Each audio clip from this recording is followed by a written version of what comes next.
Shalom, selamat malam Bapak Ibu, Saudara-saudari dan anak-anak Persekutuan Jemaat GKI Martin Luther Sentani dari kelompok 1 sampai kelompok 12 yang dikasihi dan diberkati Tuhan.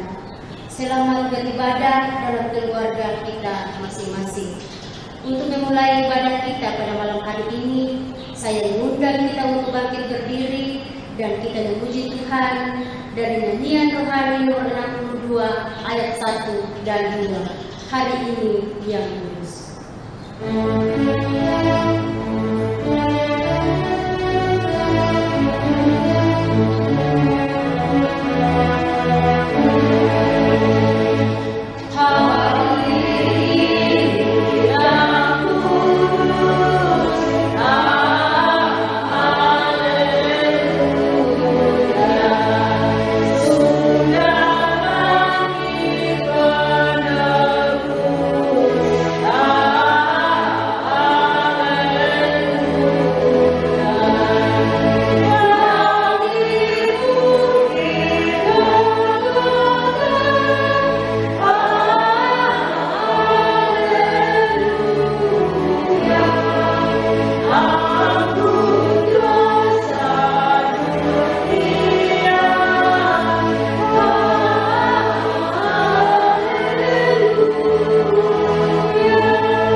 Ibadah persekutuan keluarga yang berlangsung hari ini dari kelompok 1 sampai kelompok 12 kami alaskan di dalam nama Allah Bapa, Tuhan Yesus Kristus, dan di dalam perantaraan Roh Kudus memberkati kita semua. Amin. Jemaat dipersilakan duduk kembali. Mari kita memuji Tuhan dari nyanyian rohani nomor 80, Yesus pimpinlah. Nyanyian rohani nomor 80, Yesus pimpinlah, ayat 1 dan 2.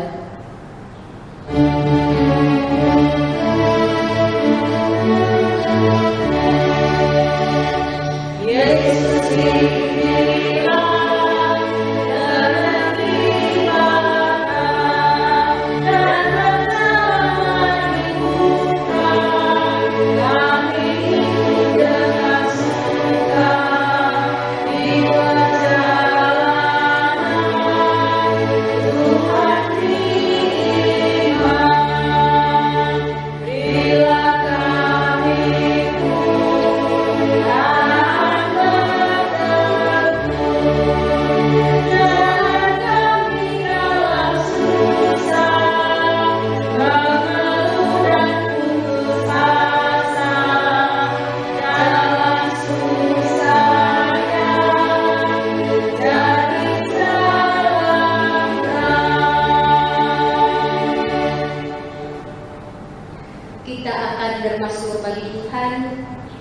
Mari kita bermazmur bagi Tuhan dari Mazmur 121 ayat 1 sampai 8 dengan perikop Tuhan penjaga Israel. Mazmur 121 ayat 1 sampai 8 dengan perikop Tuhan penjaga Israel. Saya akan membacakannya untuk kita. Tuhan penjaga Israel, nyanyian siaran. Aku melayangkan mataku ke gunung-gunung, dari manakah akan datang pertolonganku? Pertolonganku ialah dari Tuhan yang menjadikan langit dan bumi. Ia tak akan membiarkan kakimu goyah, penjagamu tidak akan terlelap. Sesungguhnya tidak terlelap dan tidak tertidur penjaga Israel. Tuhanlah penjagamu, Tuhanlah naunganmu di sebelah tangan kananmu. Matahari tidak menyakiti engkau pada waktu siang, atau bulan pada waktu malam. Tuhan akan menjaga engkau terhadap segala kecelakaan. Ia akan menjaga nyawamu. Tuhan akan menjaga keluar masukmu dari sekarang sampai selama-lamanya. Untuk menyambut pelayan firman, mari kita memuji Tuhan dari nyanyian Jemaat 388 ayat 1 dan 2. Dan pada ayat yang kedua saya mengundang pelayan firman untuk mengambil tempat. Dari nyanyian Jemaat 388, Selamat di Tangan Yesus.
Bapak Ibu, anak-anak persekutuan kelompok 1 sampai dengan 12 yang Tuhan Yesus kasih. Pada malam hari ini kita akan membaca bersama-sama dari pertama Korintus pasal 15, pertama Korintus pasal 15 ayat 1 sampai dengan 11. Pertama Korintus 15 ayat 1 sampai dengan 11. Kalau semua sudah siapkan membuka Alkitab di depan kita masing-masing, dan mari kita minta pertolongan kuasa Roh Kudus. Kita berdoa. Ya Tuhan Bapa di dalam surga, kami mengucap syukur karena sampai hari ini kami masih bersama-sama dengan Engkau dalam persekutuan ibadah keluarga. Bapa dalam surga, kami akan membaca firman. Kami mohon Engkau mau bersama dengan kami, berilah Roh yang Kudus menyertai pembacaan dan perenungan pada malam hari ini, sehingga dapat memberi kekuatan bagi kami semua. Terima kasih ya Bapa, berfirmanlah kepada kami. kami anak-anak telah siap untuk mendengar dan merenungkan firman pada malam hari ini. Dalam nama Tuhan Yesus kami berdoa. Amin. Bapak Ibu anak-anak yang Tuhan Yesus kasihi, pembacaan malam ini sudah disiapkan oleh Sinode GKI, yaitu tentang kebangkitan Kristus. Dan sekarang saudara-saudara, aku mau mengingatkan kamu kepada Injil yang akan diberitakan kepadamu dan yang akan aku terima dan yang di dalamnya kamu teguh berdiri. Oleh Injil itu kamu diselamatkan asal kamu teguh berpegang padanya. Seperti yang telah kuberitakan kepadamu, kecuali kalau kamu telah sia-sia saja menjadi percaya. Sebab yang sangat penting telah kusampaikan kepadamu, yaitu apa yang telah kuterima sendiri, ialah bahwa Kristus telah mati karena dosa-dosa kita, sesuai dengan kitab suci, bahwa Ia telah dikuburkan dan bahwa Ia telah dibangkitkan pada hari yang ketiga, sesuai dengan kitab suci, bahwa Ia telah menyampaikan bahwa Ia telah menampakkan diri kepada Kefas dan kemudian kepada kedua belas muridnya. Sesudah itu Ia menampakkan diri kepada lebih dari 500 saudara sekaligus. Kebanyakan dari mereka masih hidup sampai sekarang, tetapi beberapa di antaranya telah meninggal. Selanjutnya Ia menampakkan diri kepada Yakobus, kemudian kepada semua rasul, dan yang paling akhir dari semuanya Ia menampakkan diri juga kepadaku, sama seperti kepada anak yang lahir sebelum waktunya. Karena aku adalah yang paling hina dari semua rasul, bahkan tidak layak disebut rasul, sebab aku telah menganiaya jemaat Allah. Tetapi karena kasih karunia Allah, aku adalah sebagaimana aku ada sekarang, dan kasih karunia yang dianugerahkannya kepadaku tidak sia-sia. Sebaliknya, aku telah bekerja lebih keras daripada mereka semua, tetapi bukannya aku, melainkan kasih karunia Allah yang menyertai aku. Sebab itu, baik aku maupun mereka, demikianlah kami mengajar dan demikianlah kamu menjadi percaya. Demikianlah pembacaan firman Tuhan pada malam hari ini. Terpujilah Kristus selama-lamanya. Amin. Bapak Ibu, anak-anak yang Tuhan Yesus kasih, persekutuan kelompok 1 sampai dengan kelompok 12 Jemaat GKI Martin Luther Sentani yang Tuhan berkati. Sudah kurang lebih 1 bulan kita beribadah di rumah kita masing-masing. Pembacaan firman Tuhan kali ini saya ambil dari pertama Korintus 15 ayat 1 sampai dengan 11, seperti yang sudah ditetapkan oleh Sinode GKI di Tanah Papua. Bapak Ibu persekutuan yang Tuhan Yesus kasih, Rasul Paulus menulis surat kepada jemaat di Korintus sebagai jawaban atas permasalahan-permasalahan yang mereka hadapi di jemaat Korintus. Permasalahan-permasalahan ini timbul karena berbagai macam persoalan. Kita tahu bahwa di jemaat Korintus adalah kota perdagangan, jadi pusat perdagangan, pusat budaya dan seterusnya. Bapak Ibu yang Tuhan Yesus kasih, sehingga dari berbagai latar belakang suku ada di sana, suku bangsa ada di sana, baik Yahudi, Yunani maupun bukan Yahudi, Romawi dan seterusnya. Bapak Ibu yang Tuhan Yesus kasih, permasalahan yang diakui oleh jemaat di Korintus ini membuat mereka mengirim surat kepada Rasul Paulus untuk menjawab semua persoalan-persoalan yang mereka hadapi, sehingga Rasul Paulus menulis surat ini kepada jemaat di Korintus. Itu berarti tujuan penulisan surat ini adalah untuk menjawab surat yang mereka kirim, jemaat kirim, maupun ada beberapa perseteruan yang mengirim kepadanya. Bapak Ibu yang Tuhan Yesus kasih, ada dua pertanyaan besar yang timbul setelah kita membaca firman Tuhan ini. Dari pengalaman jemaat Korintus, kita bisa benar-benar meresapinya, sehingga apa yang kita lakukan ini ke depan adalah benar-benar untuk keperluan persekutuan ini. Dua pertanyaan besar itu yaitu, pertama, apakah kita masih tetap teguh dan percaya pada Injil? Yang kedua, apakah kebangkitan memberi jaminan keselamatan bagi orang percaya? Saya melihat bahwa persoalan ini yang membuat jemaat di Korintus goyah menghadapi hal-hal seperti ini. Untuk itu mari kita bersama-sama melihat pembacaan pertama Korintus 15 dari ayat 1 sampai ayat 11. Ayat pertama dan kedua. Dan sekarang aku mau mengingatkan kamu kepada Injil yang aku beritakan kepadamu, dan yang kamu terima, dan yang kamu di dalamnya kamu teguh berdiri. Oleh Injil itu kamu diselamatkan, asal kamu teguh berpegang padanya. Kecuali kalau kamu telah sia-sia saja menjadi percaya.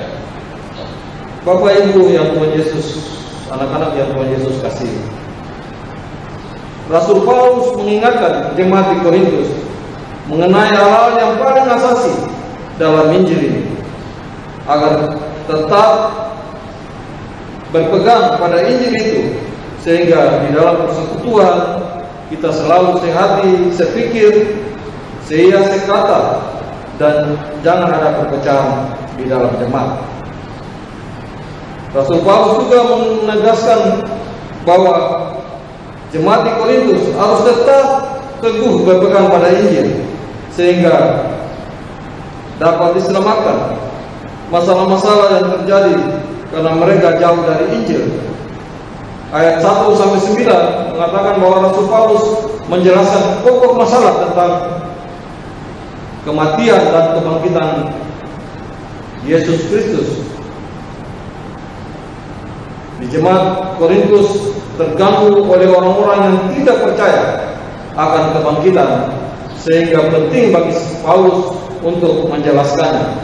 Ayat yang ketiga, sebab yang sangat penting telah kusampaikan kepadamu, yaitu apa yang telah kuterima sendiri, ialah bahwa Kristus telah mati karena dosa-dosa kita. Kematian Kristus merupakan dasar dari keselamatan itu.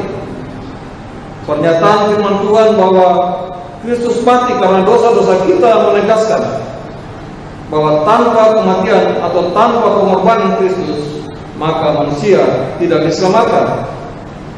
Kenyataan bahwa Kristus benar-benar mati di kayu salib dan dikuburkan. Walau Paulus katakan bahwa menurut kitab suci banyak saksi yang melihat kejadian tersebut. Artinya Kristus benar-benar mencurahkan darahnya secara nyata untuk keampunan dosa kita. Jadi kematian dan kebangkitan Kristus adalah kenyataan, bukan dongeng atau cerita khayalan. Bapak Ibu jemaat yang Tuhan Yesus kasih, sampai hari ini pun masih persoalan ini masih ada, baik di antara jemaat mungkin maupun terutama di luar orang-orang percaya masih memperdebatkan tentang hal ini. Tetapi kalau kita membaca firman Tuhan, kita yakin benar bahwa peristiwa itu benar-benar terjadi, bahwa kebangkitan itu ada. Ayat 4 sampai 8. Ia telah dibangkitkan pada hari yang ketiga sesuai kitab suci, bahwa ia telah menampakkan diri kepada Kefas dan kemudian kepada ke-12 muridnya dan seterusnya, dan yang paling terakhir ia menampakkan diri juga kepadaku. Rasul Paulus katakan seperti itu, bahwa memang banyak bukti yang terjadi, mulai dari penderitaan sampai kematian, banyak saksi yang melihatnya, sehingga banyak cerita yang diputar balikan mengenai hal ini. Sudah di skenario sebelum kematian ini bahwa ada orang-orang yang dianggap mencuri mayat ini. Tetapi Bapak Ibu anak-anak, sesuai dengan keyakinan kita, sesuai dengan firman Tuhan pada saat ini, maka kita tetap yakin bahwa kebangkitan untuk dari kematian Tuhan Yesus Kristus itu memang terjadi. Bapak Ibu anak-anak persekutuan jemaat dari kelompok 1 sampai dengan kelompok 12 yang Tuhan Yesus berkati. Keraguan jemaat Korintus akan kebangkitan Yesus Kristus dijawab oleh Rasul Paulus dengan memberikan bukti, meyakinkan bahwa ada banyak orang melihat Yesus setelah kebangkitan, antara lain seperti tadi dikatakan bahwa Kefas, ke-12 muridnya, kurang lebih 500 saudara sekaligus, Yakobus, semua rasul, dan Paulus sendiri. Mereka adalah saksi-saksi kebangkitan Kristus. Rasul Paulus katakan bahwa apa yang ia sampaikan ini berdasarkan apa yang tercatat dalam kitab suci, termasuk pembacaan kita tadi. Jadi bukan dari referensi yang lain, tapi dari kitab suci, firman Tuhan. Bapak Ibu yang Tuhan Yesus kasihi, ayat 9 dan 10, aku yang paling hina dari semua rasul, bahkan tidak layak disebut rasul. Ini adalah kerendahan hati dari Rasul Paulus, seorang rasul yang bekerja luar biasa, tidak membanggakan dirinya sendiri bahwa aku yang bekerja ini adalah usahaku dan seterusnya, tetapi secara tulus Rasul Paulus mengaku bahwa semua ini karena kasih karunia Allah yang dianugerahkannya kepadaku tidak sia-sia. Bapak Ibu anak-anak persekutuan kelompok 1 sampai dengan 12 yang Tuhan Yesus kasihi, apa yang dapat kita ambil dari pengalaman jemaat di Korintus dalam situasi jemaat kita saat ini, terutama dalam menghadapi pandemi COVID-19 ini? Yang pertama, tetap berpegang teguh pada Injil. Pengalaman jemaat di Korintus juga menghadapi situasi yang kacau balau. Oleh karena itu, pada saat ini kita harus tetap berpegang pada Injil. Dalam situasi saat ini dapat membuat kita terpecah belah dan jauh dari Injil. Tetapi Rasul Paulus mengingatkan kita, jemaat Martani Kasentani, agar tetap teguh berpegang pada Injil, sehingga iman kita tidak goyah dari berbagai tantangan, rintangan yang kita hadapi.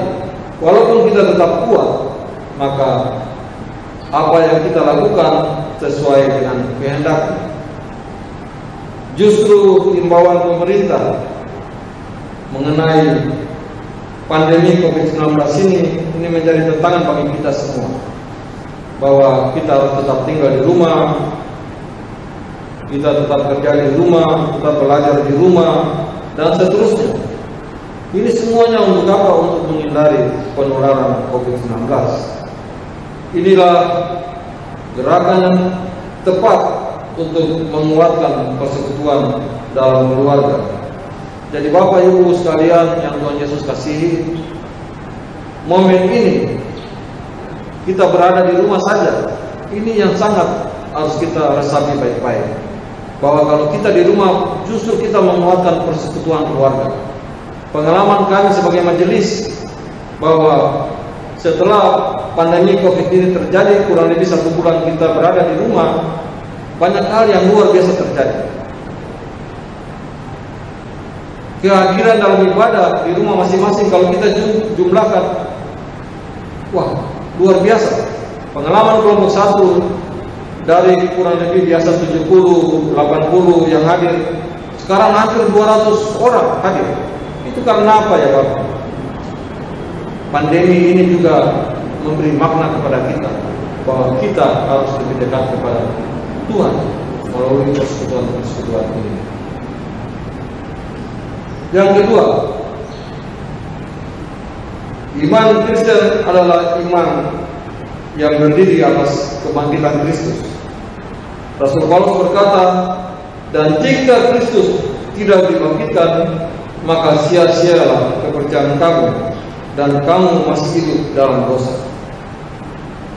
Oleh karena itu, sebagai anak-anak Tuhan, kita mempunyai tanggung jawab yang lebih besar untuk masalah tersebut. Yang pertama, yang paling penting bagi kita yaitu membaca dan mempelajari Alkitab. Kita mempunyai waktu yang lebih banyak dengan keluarga. Itu berarti peluang lebih banyak untuk kita bersekutu dengan keluarga kita masing-masing secara baik, sehingga iman kita menjadi kuat dan dapat menghasilkan buah yang menjadi saksi Kristus di tengah-tengah lingkungan di mana kita berada. Bapak, Ibu, anak-anak yang Tuhan Yesus kasihi, Rasul Paulus juga dalam kerendahannya memberikan harapan bagi kita semua untuk terus bekerja melayani di ladang Tuhan. Karena apa? Karena kasih karunia Allah akan tetap bersama dengan kita.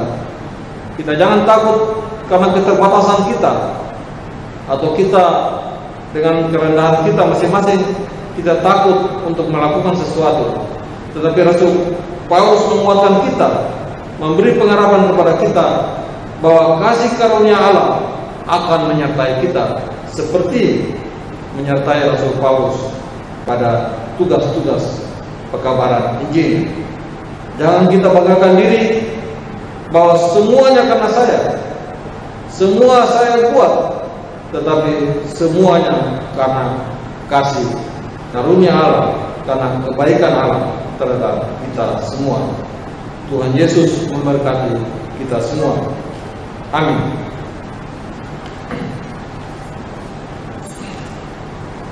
Bapak Ibu, persekutuan kelompok 1 sampai dengan 12 yang Tuhan Yesus kasihi, mari kita bersama-sama mempersiapkan persembahan yang akan kita bawa untuk pekerjaan pelayanan Tuhan. Oleh karena itu, mari kita siapkan nyanyian doa di nomor 60, nyanyian doa di nomor 60. Kita menyanyi bersama-sama sambil mengumpulkan persembahan.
doa syafaat dan sekaligus membawa persembahan kita. Kita berdoa. Bapa kami di surga, puji dan syukur kami naikkan kepada-Mu ya Tuhan, karena kami rasakan kasih setia bagi kehidupan persekutuan ini, secara khusus bagi kehidupan keluarga kami masing-masing. Hari ini firman-Mu yang telah disampaikan menguatkan kami semua agar tetap semangat untuk mendekatkan diri pada Engkau dan menjadi saksi-saksi-Mu yang setia melayani-Mu.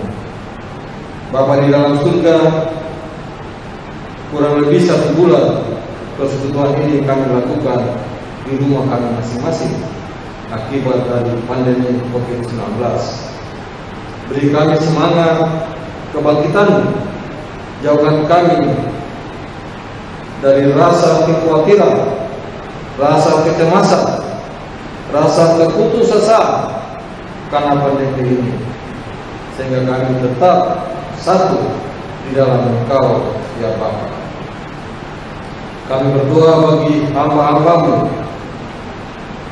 yang Engkau bertanggung jawab untuk melayani jemaat, mulai dari tingkat sinode, klasis maupun jemaat secara khusus Ibu dan Bapak Pendeta di tempat kami ya Tuhan, para majelis jemaat materi tersentani, agar mereka tetap bersemangat untuk melayani-Mu dan untuk membawa kabar kesukaan di tengah-tengah jemaat. Kami berdoa bagi semua warga jemaat dengan pergumulan masing-masing yang sakit, Engkau mau jamah ya Tuhan, yang mengalami kesulitan ekonomi ya Tuhan, Engkau juga mau beri kekuatan bagi mereka, maupun dengan pergumulan pribadi masing-masing ya Tuhan, Engkau mau campur tangan selalu. Kami juga berdoa bagi pemerintah kami, mulai dari pemerintah pusat sampai ke kampung-kampung ya Tuhan, beri hikmat bagi mereka semua, sehingga mereka dapat membawa sukacita, damai sejahtera bagi masyarakat. Kami juga berdoa bagi tenaga medis, para dokter, tenaga paramedis, perawat, tenaga-tenaga penunjang lainnya, secara khusus di Rumah Sakit Umum Daerah Yowali dan puskesmas di Kabupaten Jayapura. Engkau memberi kekuatan, kesehatan bagi mereka, agar mereka tetap setia dan kuat melayani dalam rangka penanggulangan pandemi COVID-19 ini. Begitu pula masyarakat. Kami berdoa bagi masyarakat secara keseluruhan agar tetap sabar dan taat pada himbauan-himbauan yang diberikan oleh pemerintah, sehingga pandemi ini segera cepat berlalu. Bapa dalam surga, kami juga berdoa bagi persembahan kami yang kami bawa pada malam hari ini ya Tuhan. Engkau berkati tangan-tangan yang mengelolanya ya Tuhan. Berkati persembahan ini sehingga dapat digunakan untuk pekerjaan-Mu di tengah-tengah dunia ini ya Tuhan. Bapa, inilah doa kami, ampuni salah dan dosa kami. Dalam nama Tuhan Yesus Kristus kami berdoa. Amin. Persekutuan kelompok 1 sampai dengan kelompok 12 yang Tuhan Yesus kasihi, kita akan mengakhiri pada keluarga kita pada malam hari ini. Oleh karena itu saya mohon kita bangkit berdiri dan kita menyanyi nyanyian rohani nomor 85. Nyanyian rohani nomor 85 ayat 1. Ya Tuhan, bimbing aku di jalan-Mu.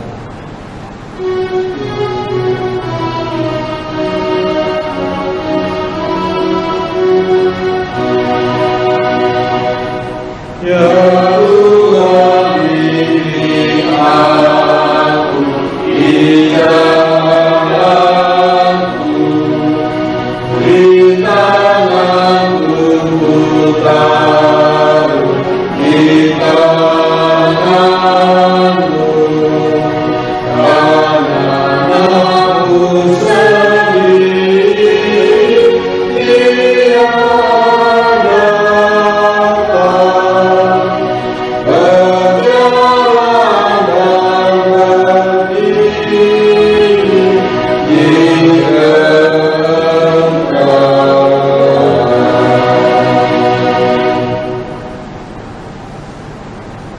Pulanglah dengan damai dan sejahtera, dan terimalah berkat Tuhan. Anugerah Tuhan Yesus Kristus dan kasih Allah dan persekutuan Roh Kudus kiranya menyertai Bapak, Ibu, dan anak-anak mulai dari kelompok 1 sampai dengan kelompok 12 sekali. Amin.